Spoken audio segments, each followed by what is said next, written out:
diyorum sana. O saatin oradaki bana çıktı. O zaman kapatsınlar. Saatin orada bana var.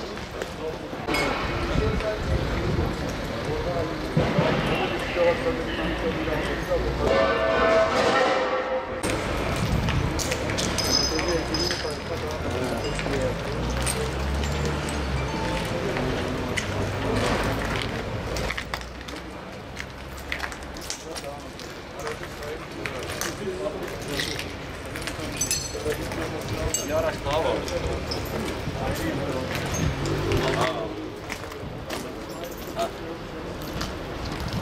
Öbür tarafa geç istersen ya. Yayında değil. Kayıtta ama yayında. Parça düşmüş.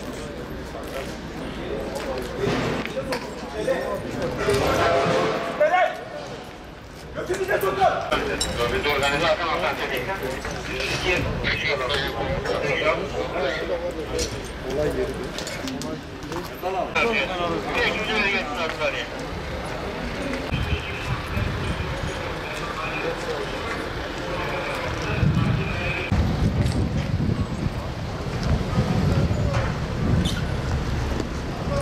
Alalım.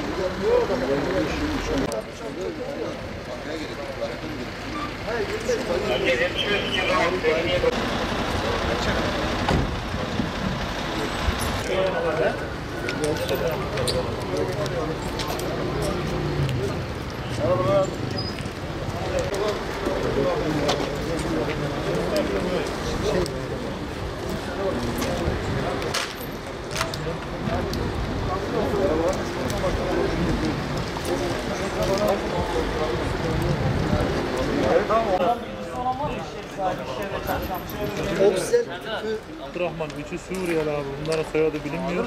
Hüseyin Çınaroğlu'da en son bunun yani merkez tamam dedi. Çıktık yayından net görüntü geçeriz zaten. Önceden söyle.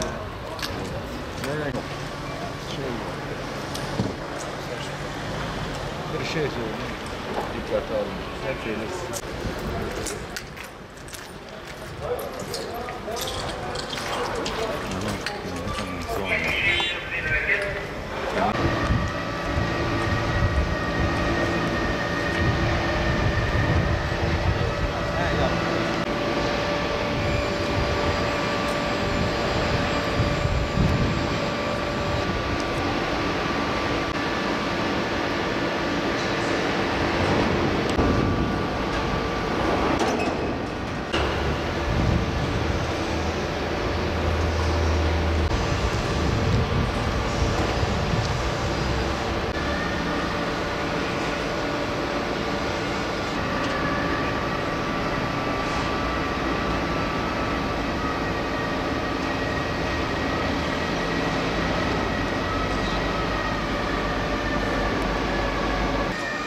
Bunlardan aldığı darbe mi?